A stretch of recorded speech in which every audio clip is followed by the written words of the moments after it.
The deed said the farm was his. The lawyer said the transaction was legal. The banker said the price was fair.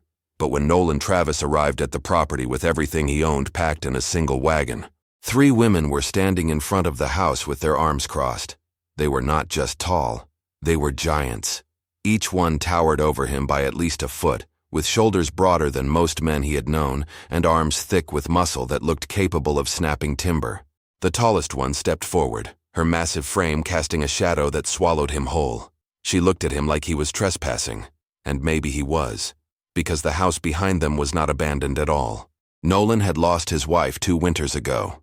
The fever took her in 3 days, and with her went any reason to stay in the town where they had built nothing together but debts. He sold what little remained and heard about land for sale in a valley 2 weeks' ride west. The price was so low it seemed like Providence, a fresh start, a place where no one knew his name or his failures. The lawyer who handled the sale was efficient, almost eager. The papers were signed in an hour. Nolan never thought to ask why the farm was so cheap, or why the man kept glancing toward the door as if expecting someone to burst through it. The valley was more isolated than he expected.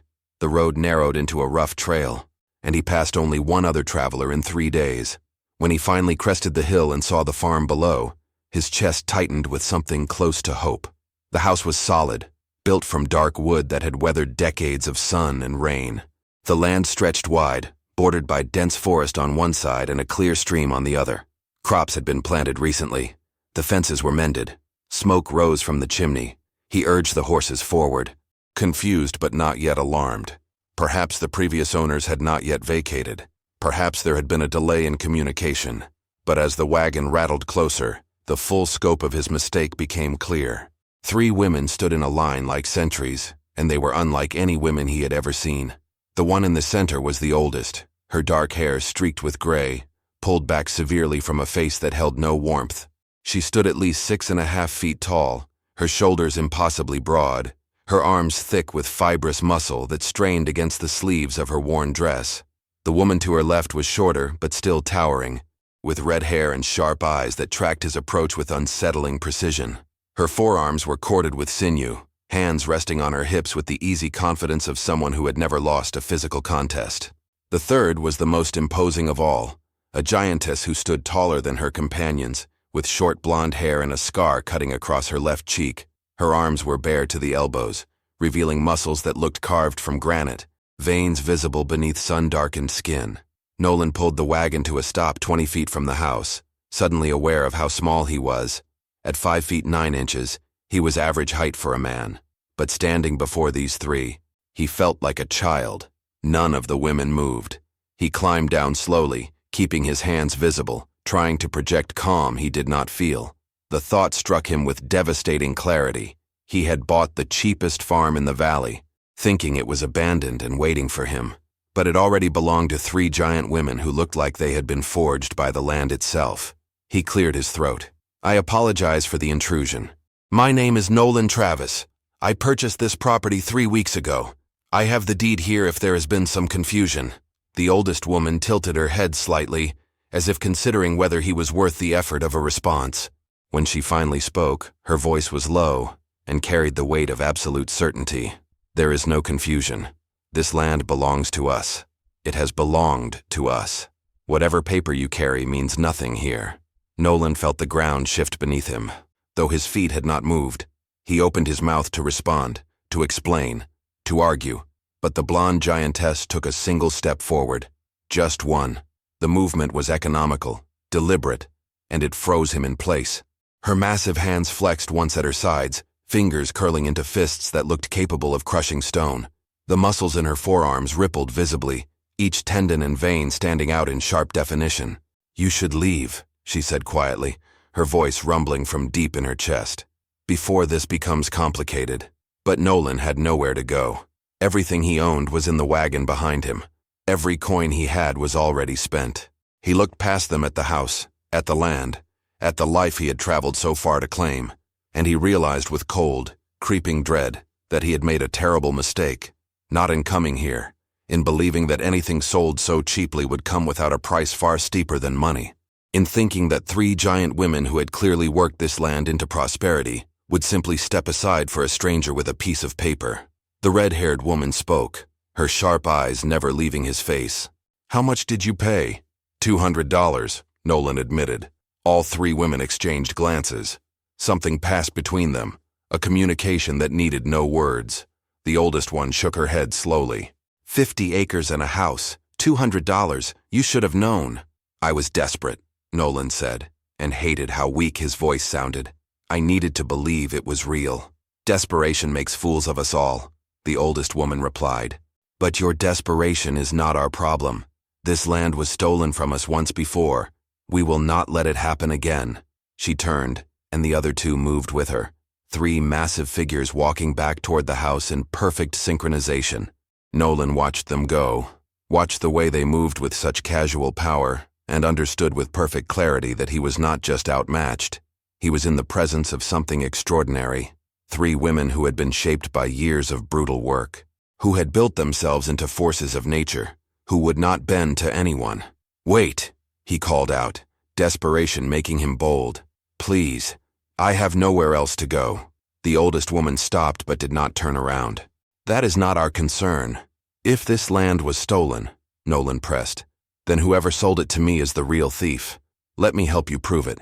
Now she turned, and her eyes studied him with new interest. "Why would you help us? You paid for this land." "I paid for something that was not theirs to sell," Nolan said. "That makes me a victim too. Maybe not like you, but I will not profit from theft, even if I am the one who got robbed." The 3 giant women looked at each other again. The blonde one spoke first. "He could be useful. As a witness. He could be lying," the red-haired one countered. "Working with whoever sold him the land." "Look at him," the oldest woman said quietly. "He is not working with anyone. He is alone, broke, and desperate, just like they wanted." She walked back toward Nolan, closing the distance until she stood directly in front of him. Up close, she was even more imposing, her frame blotting out the sun. "What is your name?" "Nolan Travis. I am Harriet Vane. This land belonged to my father, and his father before him. It is ours by blood and by work. If you truly want to help, you will tell us everything about the man who sold it to you." She extended one massive hand. "And if you are lying, I will break every bone in your body and leave you for the wolves." Nolan took her hand. Her grip enveloped his completely, her calloused palm rough against his skin. He felt the raw strength in her, barely restrained. "I am not lying." "Then you better pray you can prove it," Harriet said. "Because whoever sold you this land is about to find out what it means to cross 3 women who have nothing left to lose." Nolan stood motionless, his mind racing through calculations that all ended in disaster. The wagon behind him held a trunk of clothes, tools he had borrowed money to buy, and enough provisions for 2 weeks.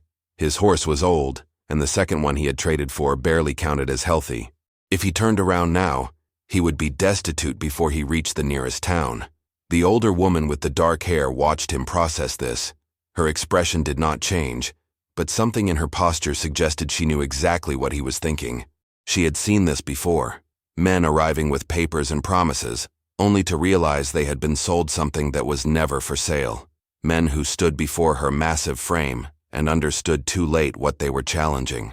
"I paid for this land," Nolan said, fighting to keep his voice steady and trying not to crane his neck to meet her eyes. "I have documentation, legal transfer of ownership." The red-haired woman laughed once, sharp and bitter. "Legal," she repeated, as if the word itself was a joke. She stepped forward, rolling up her sleeves deliberately, exposing forearms thick with muscle and scarred from years of hard labor. Even she stood nearly a head taller than Nolan, her powerful build making him feel diminished. "You know what is legal in this valley? Whatever the men with money say is legal. You know what actually matters? Who works the land? Who bleeds for it?" Nolan pulled the folded deed from his coat pocket. His hands trembled slightly as he held it up. This was notarized. Witnessed. The man I bought it from had clear title. "What man?" the older woman asked. Her voice remained calm, almost conversational, but her eyes had gone cold. "His name was Garrett. Samuel Garrett. He represented the estate of the previous owner." The 3 women exchanged a glance. It happened quickly, but Nolan saw something pass between them. Recognition and anger. The blonde giantess moved so fast, Nolan barely registered it. One moment she was standing with the others. The next she had closed the distance between them and snatched the deed from his hand. Her grip was iron. He made the mistake of trying to hold onto the paper and felt her strength firsthand as she pulled it free effortlessly, her enormous hand making the document look like a child's toy. She held it up to the light, her eyes scanning the words with more literacy than Nolan had expected. "Harriet," she said, her voice tight. "It has father's name on it." The oldest woman, Harriet, went very still. "Show me." The blonde handed her the document. Harriet read it in silence, her jaw working.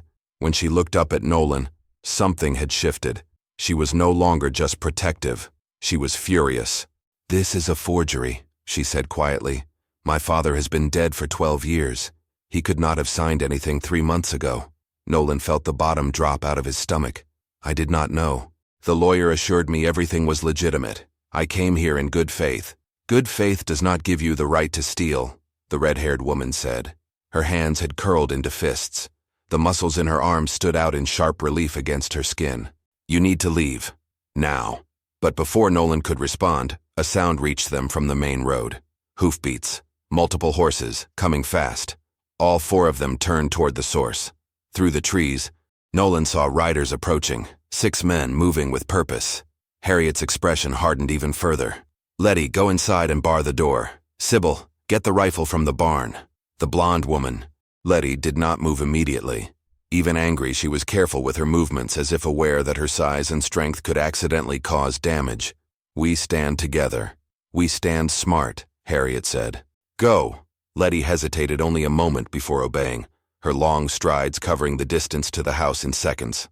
The red-haired woman, Sybil, sprinted toward the barn with the speed of someone used to moving quickly under pressure, her powerful frame displaying surprising agility. Nolan watched her disappear around the corner, his mind struggling to catch up with what was happening. Harriet turned back to him, up close, with just the 2 of them. Her size was even more overwhelming. "If you brought them here, you will regret it. If you did not, then you are about to learn exactly why this land was cheap." The riders broke through the tree line. The lead rider was a large man with a thick beard and clothes that marked him as someone with money. His horse was well-bred, his saddle ornate. The 5 men behind him looked less prosperous but more dangerous. They wore their weapons openly, hands resting casually near holstered revolvers.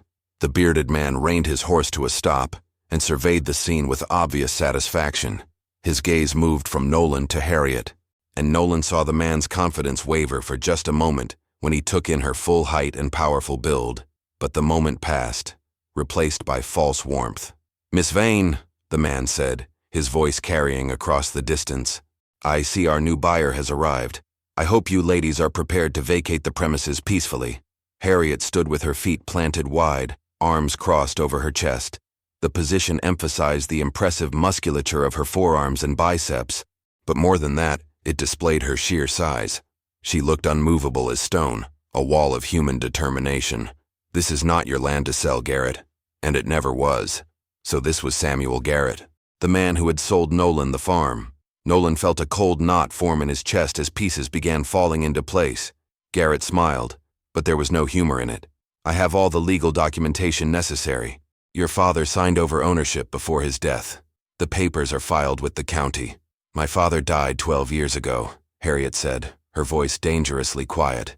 "Show me a signature from 12 years ago. Not one forged 3 months past."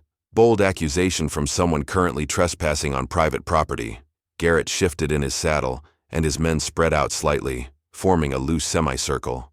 Nolan noticed several of them glancing nervously at Harriet, clearly uncomfortable with confronting a woman who looked capable of pulling a man from his saddle with one hand. "Mr. Travis here purchased this land in good faith. I suggest you gather your belongings and leave before we are forced to involve the law." Sybil emerged from the barn carrying a rifle. She moved with the easy confidence of someone intimately familiar with the weapon. Her powerful arms handled it like it weighed nothing, and her imposing height gave her a commanding presence that made several of Garrett's men shift uneasily in their saddles. She did not point it at anyone yet, but the threat was clear. "The law," Sybil said, her voice dripping with contempt. "You mean the sheriff you bought? The judge who owes you money? That law?" One of Garrett's men put his hand on his revolver. Sybil's rifle shifted an inch in his direction. Nobody breathed. Nolan found his voice, though it came out rougher than he intended. "Wait. Everyone wait. Mr. Garrett, I paid you for clear title to this property. If there is a dispute over ownership, then I have been defrauded. Garrett barely glanced at him. You have a deed, Mr. Travis. That is all you need. If these women refuse to leave, that is not your concern. That is a matter for the authorities. Authorities you control, Harriet said. She took a step forward, and despite being outnumbered and outgunned, she somehow made Garrett's men shift nervously. The sheer physical presence of her, combined with the cold fury in her eyes, was more intimidating than any weapon. Her shadow fell across 3 of the mounted men. You have been stealing land in this valley for 5 years, forging documents, pressuring families to sell for nothing. We are not the first you have tried this with, but you will be the last to resist, Garrett said, and now the false warmth was gone entirely. One way or another, you're leaving this property today. The door to the house opened and Lettie stepped out. She had changed into work clothes that left her arms completely bare, revealing the powerful build that had come from years of physical labor that would break most men. In her hands she carried an axe, the kind used for splitting logs. She held it comfortably, naturally, like an extension of her body. At her full height, she stood taller than any man present, and the axe in her massive hands looked like a toy that could become deadly in an instant. Seems to me, Lettie said calmly, her deep voice carrying authority, you are on our land, uninvited, with armed men. That sounds like you are the ones trespassing. One of Garrett's men whispered something to another. His eyes locked on Lettie's towering form. Fear had crept into the group. Garrett's face reddened. You think you can threaten us? 3 women against 6 armed men? I think, Harriet said, that you are used to people being afraid of you. But we have worked this land too long and too hard to hand it over to a thief because he has a piece of paper with a forged signature. She took another step forward, and 2 of the horses backed up nervously, responding to their riders' tension. And I think your men are smart enough to realize that size and strength matter just as much as guns when things get close. Garrett turned his attention back to Nolan. Mr. Travis, you have a choice to make. Stand with your legal claim or stand with these women and lose everything you paid. Nolan looked at Harriet, at Sybil with her rifle, at Lettie with her axe. 3 women who looked like they had been carved from the land itself, immovable and fierce. He looked at the land behind them, the house his money had supposedly bought, and he thought about the nervous way Garrett had acted during their meeting. The rush to complete the sale, the price that had seemed too good to be true, because it had been. Before he could speak, one of Garrett's men made a move toward his weapon. Sybil's rifle came up, and everything happened at once. Harriet moved before anyone else could react. She grabbed Nolan's arm and pulled him sideways with such force that he stumbled. The strength in her grip was shocking, her fingers digging into his bicep like iron clamps, her enormous hand wrapping completely around his arm. A gunshot cracked through the air, the bullet striking the ground where Nolan had been standing a heartbeat before. Sybil fired, not at the men, but into the air. The sharp report made the horses rear and dance nervously. In the chaos, Lettie charged forward with her axe, not swinging it, but using her sheer size and momentum to barrel into the nearest rider's horse. The animal spooked hard at the sight of this massive woman bearing down on it, throwing its rider into the dirt. The man hit the ground with a grunt, his revolver skittering away into the grass. He looked up at Lettie towering above him, and his face went pale. Nobody has to die today, Harriet shouted over the confusion. She had released Nolan and now stood between him and Garrett's men, her massive frame positioned like a shield, blocking him completely from view. But if you came here for violence, we will give it to you. Garrett struggled to control his horse. His face was purple with rage. You just assaulted one of my men. That is a hanging offense. Your man just tried to shoot an unarmed man, Sybil called back, the rifle still at her shoulder. Her arms did not waver despite holding the weapon steady for so long. The defined muscles in her forearms remained taut and controlled. Witnesses will be happy to testify to that. The man on the ground scrambled to his feet, reaching for his gun. Lettie stepped on it, her boot pinning it to the earth.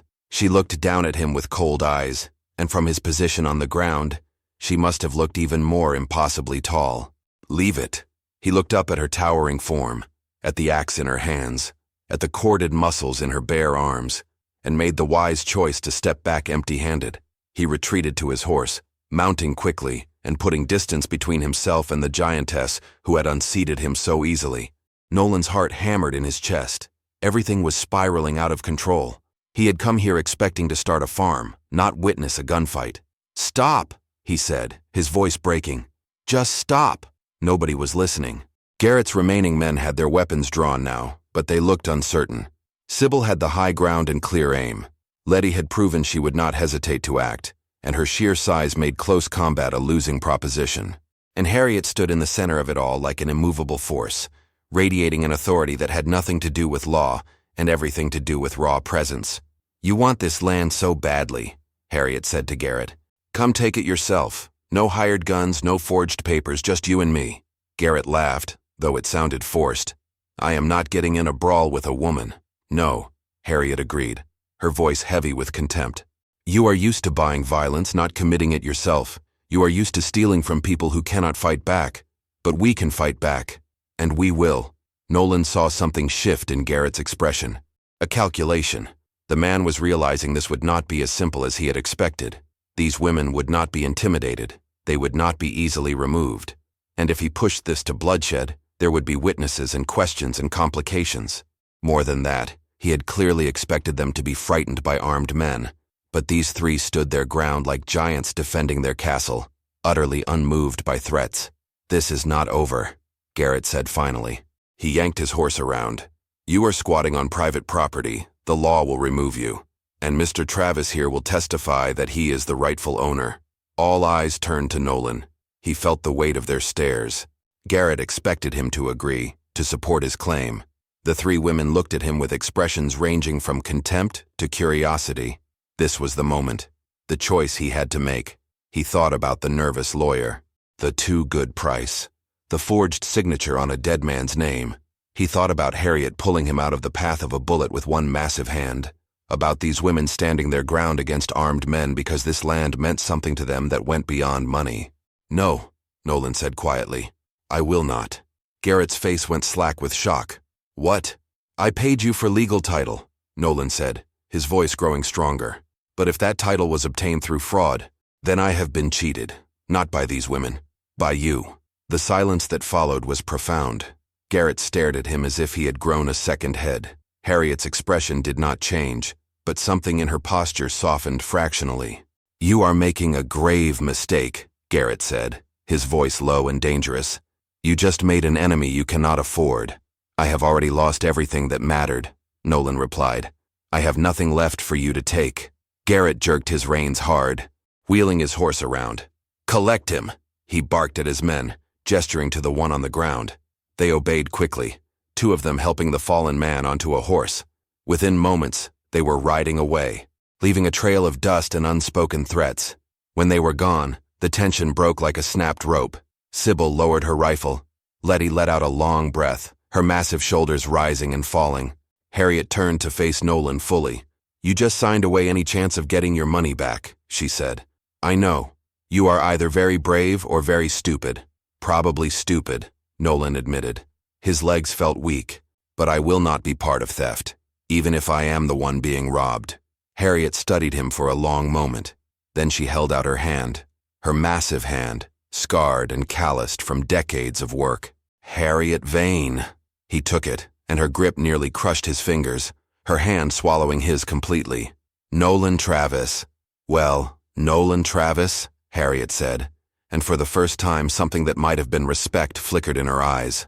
You just made this situation considerably more complicated.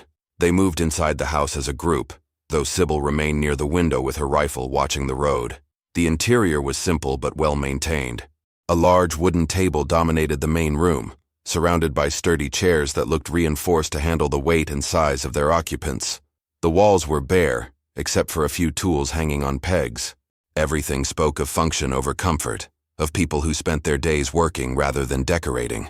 Harriet pulled out a chair and gestured for Nolan to sit. He did, grateful for it. His hands were still shaking from the adrenaline. Lettie closed the door and dropped the heavy wooden bar across it, sealing them inside. The sound was final, ominous. She moved through the room with surprising grace for someone of her size, clearly comfortable in this space built to accommodate her height. We need to know exactly what Garrett told you, Harriet said, sitting across from Nolan. The chair creaked under her weight. Up close, he could see the weathering on her face, the lines that came from years under the sun. Her hands folded on the table were massive and scarred. Everything, from the beginning. Nolan told them about his wife's death, about the debts, about hearing of cheap land for sale and traveling to meet with Garrett, about the smooth-talking lawyer who had all the papers ready, who had made it seem so legitimate, about the price that had seemed like a blessing. "How much?" Sybil asked from the window, her tall frame silhouetted against the light. $200.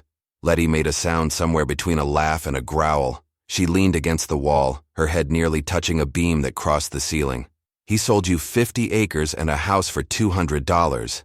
The land is worth 10 times that," Harriet said quietly. "At minimum, you should have known something was wrong." "I did know," Nolan admitted. "But I was desperate. I needed to believe it was real." Sybil turned from the window, her powerful frame commanding the room. "Garrett has done this before.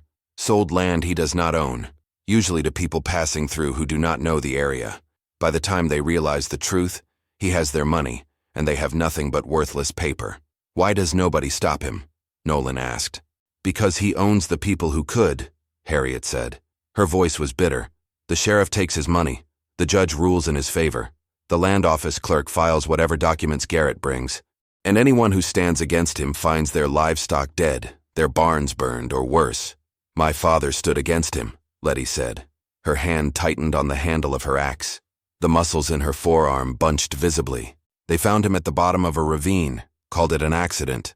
The words hung in the air. Nolan felt a chill run down his spine. "And you stayed? You kept fighting?" "This is our land," Harriet said simply. "Our family built this farm, worked it, died for it. We are not leaving because some corrupt man waves a piece of paper." Nolan looked at the three of them, at their strength, their determination, the absolute certainty in their eyes. These giant women who had refused to be moved, who had built lives from brutal labor, who stood as living monuments to stubbornness and will. They were not going to surrender. Not to Garrett, not to the law, not to anyone. And he had just allied himself with them, however accidentally. "What will he do now?" Nolan asked. "Come back," Sybil said. "With more men. Maybe the sheriff. He will try to force us out legally first. If that does not work, he will use other methods. We have maybe 2 days," Harriet added. 3 at most. He will need time to gather his forces and make his plan. But he will come." Nolan's mind raced. 2 days. 3 at most. "What can we do?" "We?" Lettie asked, raising an eyebrow. "You think you are part of this now?" "He made me part of it when he sold me stolen land," Nolan said. "And you made me part of it when you pulled me out of the way of that bullet." Harriet studied him again. That same measuring look. "You do not look like much of a fighter." "I am not," Nolan admitted. "But I can work. And I can testify about what Garrett did. About the fraud." "Testifying will not help if the judge is in his pocket," Sybil said. "Then we need to find someone the judge cannot ignore," Nolan replied. "Is there anyone in this valley with more authority than Garrett? Anyone he has not bought?" The three women exchanged glances. Something unspoken passed between them. "There is one person," Harriet said slowly, "but she will not help us." "Why not?" "Because we are not exactly on speaking terms with her." Harriet's jaw tightened. "She is my sister, and we have not spoken in 8 years." Before Nolan could ask why, Sybil tensed at the window. Rider coming, alone. They all moved to the window. A single horse approached at a steady pace, the rider wearing a long coat and wide-brimmed hat. As the figure drew closer, Nolan saw it was a woman, older than the three in the house, with silver hair visible beneath her hat. And even from this distance, he could see she was tall, powerfully built, cut from the same cloth as her sister. Harriet's face went pale. "That is impossible." The rider stopped in front of the house and dismounted with practiced ease. She looked up at the window where they stood watching. Even from this distance, Nolan could see the resemblance to Harriet in the shape of her face, the set of her shoulders, the impressive height that marked their bloodline. The woman called out in a voice that carried clearly, "Harriet, we need to talk. It is about Father's land, and it cannot wait." Harriet did not move for a long moment. Her muscular frame had gone rigid, every muscle tense as if preparing for a physical blow. Sybil and Lettie looked at her, waiting for direction. Finally, Harriet turned from the window and walked to the door. She lifted the bar and pulled it open. The woman who entered moved with the confidence of someone who belonged wherever she chose to stand. She was older than Harriet by perhaps 5 years, her silver hair pulled back in a tight bun, her face weathered by sun and time. She was tall, easily matching Harriet's impressive height, with broad shoulders and the same powerful build that marked all the women of this family. Her forearms, visible below rolled sleeves, showed the kind of muscle that came from decades of hard work. Nolan realized that this valley must have bred these women, generation after generation of strength building upon itself. "Clara," Harriet said, and the name came out like an accusation. "Sister," Clara replied. Her eyes swept the room, taking in Sybil, Lettie, and finally landing on Nolan. She studied him for a moment, and he saw recognition flash in her eyes. Recognition of what he was: small, ordinary, out of place among these towering women. "I see you have company. We have an intruder claiming to own our land," Harriet said flatly, "and 6 armed men who tried to remove us this morning. What do you want?" Clara's expression did not change, but something flickered in her eyes. "I heard about Garrett's latest scheme. That is why I came." 8 years, Harriet said, her voice low and dangerous. 8 years of silence. "And you show up now?" "I show up now because I have information you need." Clara moved to the table and sat without invitation. The chair creaked under her weight, just as it had with Harriet. She looked at Nolan directly. "You are the fool who bought the land?" "I am the man who was defrauded," Nolan replied carefully. "Same thing in Garrett's world." Clara pulled a folded document from inside her coat and placed it on the table. "This is the original deed to this property, signed by our father 23 years ago, witnessed and recorded properly. It names Harriet and me as joint inheritors upon his death." Harriet's jaw clenched. "Where did you get that?" "From the same place Garrett got his forgery, the land office. I have been watching him for months, tracking his schemes. When I heard he sold this farm, I knew he had finally gone too far." Clara's voice was matter-of-fact, but there was steel underneath. "He has been forging documents for years, but he has always been careful.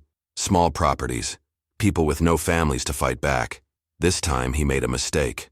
Sybil stepped closer to the table, her imposing presence filling the space. "What kind of mistake?"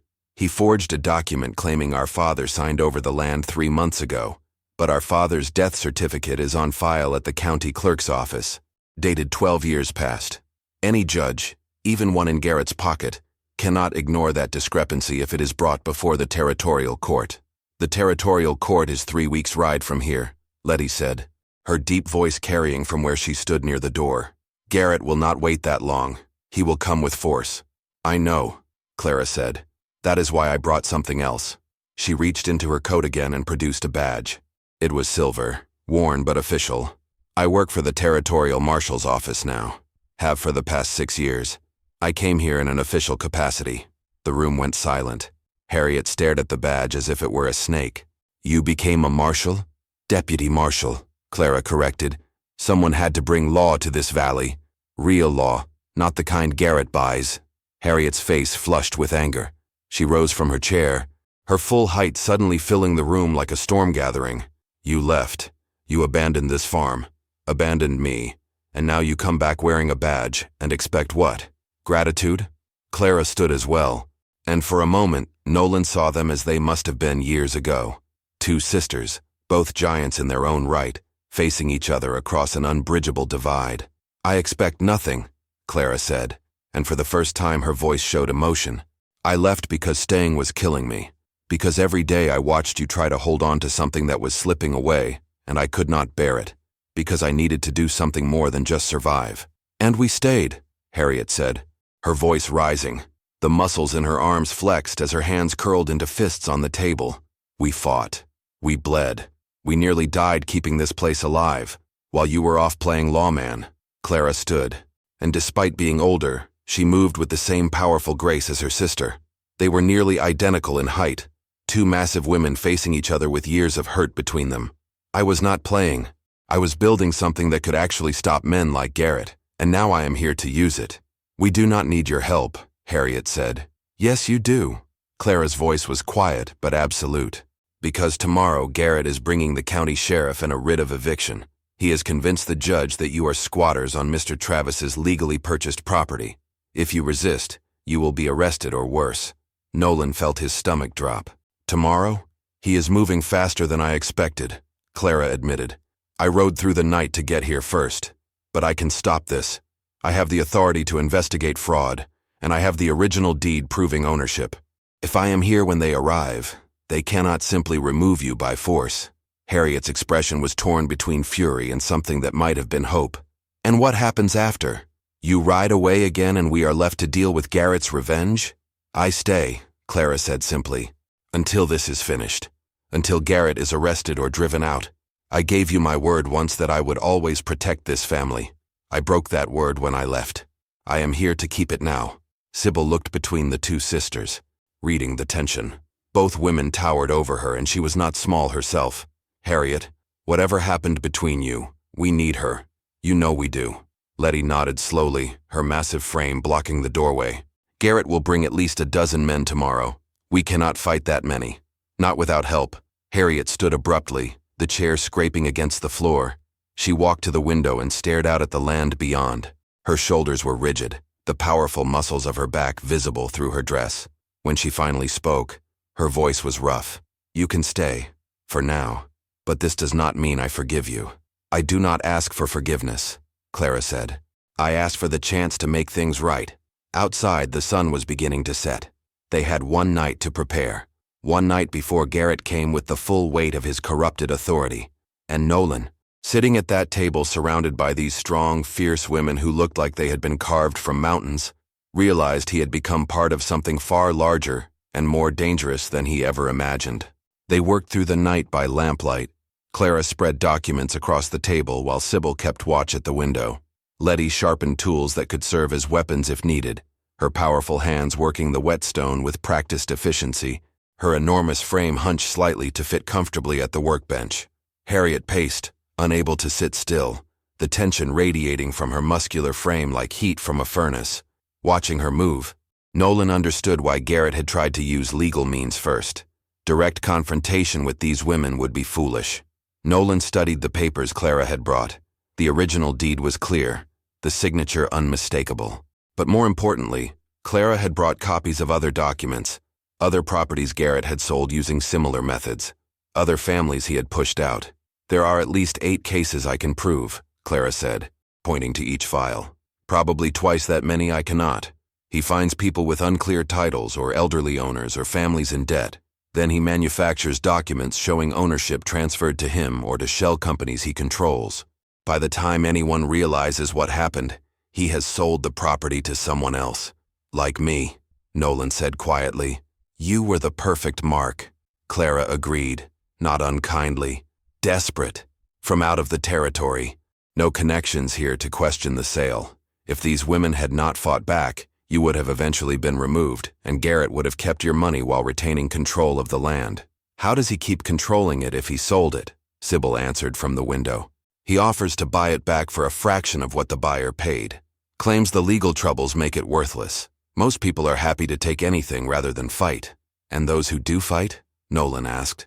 "End up like our father," Lettie said. Her voice was flat, emotionless, but her hands gripped the axe handle so hard her knuckles went white. The corded muscles in her forearms stood out in sharp relief. She looked up, and even seated she was taller than most men standing. "They found him at the bottom of a ravine. Called it an accident." Clara pulled out another document. "This is the writ of eviction Garrett obtained. The judge signed it yesterday. It authorizes the sheriff to remove any occupants from the property by force if necessary." Harriet stopped pacing. "Can you override it?" "I can delay it," Clara said. "My authority as deputy marshal lets me investigate suspected fraud. If I declare this an active investigation, the sheriff will have to wait. But that only buys us time. Maybe a week, maybe less if Garrett pushes." "A week to do what?" Nolan asked. "Build a case strong enough that even the territorial judge cannot ignore it." Clara tapped the documents. "We need witnesses, people Garrett has defrauded who will testify. We need the land office clerk to admit the documents are false. We need to prove a pattern of criminal behavior so clear that ignoring it would cost the judge his position." "The people he hurt are scared," Harriet said, her towering form casting long shadows in the lamplight. "Most have left the valley. Those who remain will not speak against him." "Then we find those who left," Clara replied. "We bring them back to testify." "That will take weeks," Sybil said. "We do not have weeks." A knock on the door silenced them all. It was past midnight. Nobody should be calling at this hour. Lettie moved to the door, axe ready, her massive silhouette blocking any view of those inside. Harriet positioned herself beside it, her powerful frame coiled to spring. Clara's hand went to the revolver at her hip. "Who is there?" Lettie called, her deep voice carrying authority. A woman's voice answered, shaky and afraid. "Please, I need help. My name is Ruth. Ruth Hollister. They burned my house. They said if I did not leave the valley by morning, they would do worse." Clara and Harriet exchanged looks. Harriet nodded once. Lettie opened the door. The woman who stumbled inside was young, maybe 25, with a bruised face and clothes singed by fire. She was crying, shaking, barely able to stand. She looked up at the women surrounding her and her eyes went wide. She had clearly heard rumors about the Vane family, but seeing them in person was different. Sybil caught her before she fell, the strength in her arms easily supporting the woman's weight, despite Ruth being of average size. "Sit," Clara commanded, pulling out a chair. Ruth collapsed into it, looking small and fragile in furniture built for much larger occupants. Harriet brought water while Lettie barred the door again, the heavy wood groaning under the force of her massive hands. "Start from the beginning," Clara said gently. "Who burned your house?" "Garrett's men," Ruth said between gasps. "They came an hour ago. Said I had one day to accept his offer for my land or face the consequences. I refused. They torched my barn while I watched. Said the house was next if I was still there at dawn." "Where is your family?" Harriet asked, her voice softer than Nolan had heard it. "Dead. My husband died last winter. We have no children. It is just me and 40 acres my grandfather left us." Ruth looked up at them with desperate eyes, craning her neck to meet Harriet's gaze. "I heard you were fighting Garrett. I heard about the 3 sisters who were too strong to move, who stood against him when no one else would. I had nowhere else to go." Clara leaned forward. "Ruth, I need you to understand something. If you stay here, if you stand with us, Garrett will come after you harder. He will use every tool he has. Are you willing to testify against him, to go on record about what he has done?" Ruth's hands trembled, but her voice steadied. "He took everything from me. My home, my future. I have nothing left to lose." "You have your life," Lettie said quietly, looking down at Ruth from her towering height. "What life?" Ruth replied. "Running from him? Hiding? No. If you are fighting, I will fight too."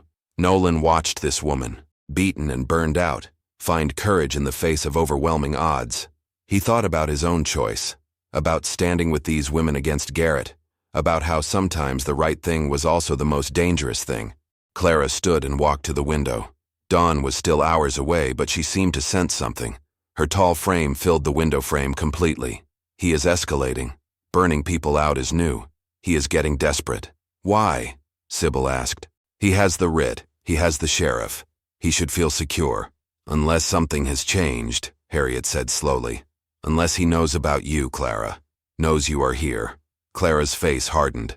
"If he knows, then tomorrow will not be a simple eviction. It will be war."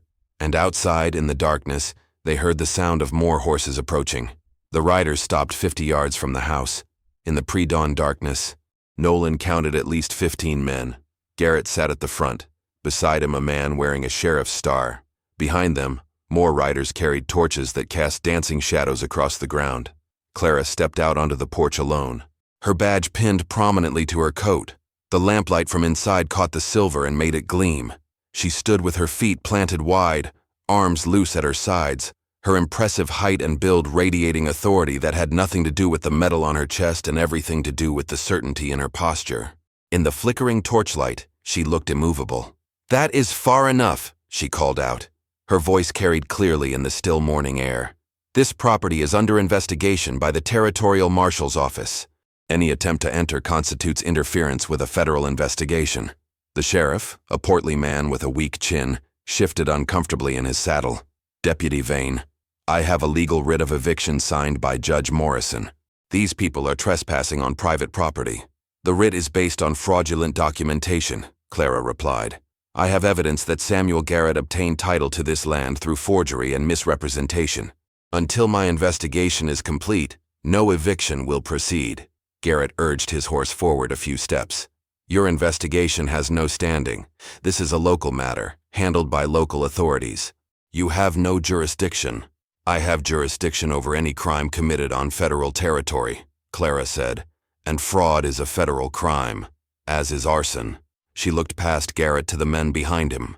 I have a witness who will testify that your men burned her property less than 4 hours ago. That makes this attempted murder and domestic terrorism. Several of the riders exchanged nervous glances.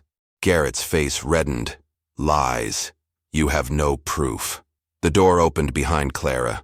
Ruth stepped out, her burned clothes and bruised face visible in the torchlight. Then came Harriet, her powerful frame filling the doorway. Towering beside her sister, arms crossed to display the impressive musculature that marked her as someone not easily moved. 2 giant women standing side by side, presenting a wall of defiance. Sybil emerged next, rifle in hand, her own strong arms handling the weapon with practiced ease, her height adding to the imposing line. Finally, Lettie appeared, the tallest of them all, her massive form making even the other women look small by comparison, her bare muscular arms carrying the axe that had become her signature. Behind them, Nolan stood in the doorway. He was not strong like them, not trained for this kind of confrontation, but he was there. A witness, a victim of Garrett's fraud, another piece of evidence that could not be ignored. Several of Garrett's men shifted uneasily. The sight of 4 towering women, armed and unwavering, was clearly not what they had expected. Rumors had spread through the valley about the Vane sisters, but seeing them in person was different. They looked like something from an old story, warriors carved from stone. I have 4 witnesses, Clara said, and documentation of at least 8 other cases of fraud you have committed in this valley. I have the original deed to this property, signed and witnessed, proving the Vane family owns this land. And I have you, surrounded by armed men, attempting to carry out an illegal eviction. The sheriff looked increasingly uncomfortable. Garrett, maybe we should wait. Let the marshal's office finish their investigation. We have our orders, Garrett said tightly. And I have every legal right to reclaim my property. Your property. Harriet's voice cut through the tension like a blade. She stepped forward to stand beside Clara, and the 2 sisters, despite their differences, presented a united front that was formidable. Both women stood well over 6 feet tall, their combined presence making Garrett's mounted position seem less commanding. This land belonged to our father, to his father before him. 3 generations of our family have worked this soil. And you think a forged signature gives you the right to steal it? The law says it does, Garrett replied, but his voice had lost some of its confidence. Then the law is wrong, Sybil said, moving to flank them, her rifle steady, and needs to be corrected. Lettie joined them, completing the line. 4 women, tall and powerful beyond measure, standing shoulder to shoulder. Behind them, Ruth and Nolan. 6 people against 15 armed men. But something in the way they stood, in the absolute refusal to yield, made the numbers seem less important. The women looked like they had been grown from the land itself, immovable as mountains. One of Garrett's men spoke up, his voice uncertain. Boss, if there is a federal investigation, maybe we should back off. Let the courts handle it. He was staring at Lettie, clearly unnerved by her size. The courts are already handling it, Garrett snapped. We have a writ obtained through fraud, Clara said. Sheriff, you have a choice. You can attempt to execute this eviction and become complicit in a federal crime, or you can step back and let justice proceed properly. What will it be? The sheriff looked at Garrett, then at the women on the porch, then at his own men. Several of them were clearly having second thoughts. The torches flickered in the growing dawn light. Time stretched. Finally, the sheriff cleared his throat. Deputy Vane, I am going to need to see your documentation, and I will need to consult with Judge Morrison before proceeding. That is acceptable, Clara said. You can find me here for the next week while I complete my investigation. Garrett's horse danced nervously as he jerked the reins. This is not over. I have rights. I have legal claim. You have nothing, Harriet said, her voice hard as iron, her massive frame seeming to grow even larger in her fury. And soon, everyone in this valley will know it. For a long moment, Garrett stared at them. Hatred burned in his eyes, but behind it Nolan saw something else. Fear. The fear of a man watching his carefully constructed empire begin to crumble. Fear of women who refused to be what he expected them to be. Let us go, Garrett said finally to his men. But mark my words, you have not won. Not yet. They rode away as the sun broke over the horizon. painting the sky in shades of gold and red. The 6 people on the porch watched until the riders disappeared from sight. When they were gone, Lettie lowered her axe. Sybil uncocked her rifle. Ruth began to cry quietly, this time from relief. Nolan felt his legs go weak and sat heavily on the porch steps. Clara turned to face Harriet. For a moment, neither spoke. 2 giants, sisters separated by years and hurt, standing face to face. Then, slowly, Harriet held out her hand. Clara took it. Their grips were equally strong, equally determined. Hands that had built and fought and refused to surrender. "Thank you," Harriet said quietly. "Thank you for not shooting me when I arrived," Clara replied. Something that might have been a smile flickered across Harriet's face. The night is still young. Over the following week, Clara built her case with methodical precision. She rode to neighboring counties, her imposing presence making witnesses more willing to speak, tracked down families Garrett had displaced, gathered testimonies. Ruth's story was corroborated by others. The land office clerk, faced with federal charges and the sight of Clara towering over his desk, admitted to filing false documents. The pattern of fraud became undeniable. Garrett was arrested 2 weeks later. The territorial judge, unable to ignore the mountain of evidence, revoked every deed Garrett had fraudulently obtained. Properties were returned to their rightful owners. The valley began to heal. Nolan never got his $200 back. Garrett had spent or hidden most of his illegal gains, but Harriet, Sybil, and Lettie made him an offer. They needed help working the farm. They needed someone they could trust. They needed a partner who understood what it meant to fight for something that mattered, someone who did not judge them for what they were. The farm prospered under their combined efforts. Nolan learned to work alongside women whose strength put most men to shame, and found that strength came in many forms. He learned to look up when speaking to them, and found dignity in that perspective. Ruth purchased the adjoining property and joined their cooperative, adding her 40 acres to their growing operation. Clara visited when she could, the rift with her sister slowly mending through shared purpose and mutual respect. Years later, when people asked Nolan about the cheapest farm in the valley, he would smile and tell them the truth. He had bought the cheapest farm in the valley, thinking it was abandoned, but it already belonged to 3 giant women who had been forged by generations of hard work and harder choices. Women who taught him that true strength was not about size or muscle, but about refusing to surrender what was rightfully yours. He would tell them it cost him everything he had, but what he gained was worth infinitely more. He gained family. He gained purpose.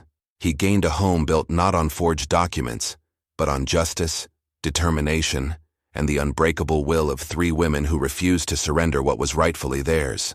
If you enjoyed this story, click the video on your screen now to watch another tale from the frontier, where courage faces impossible odds and justice demands a price.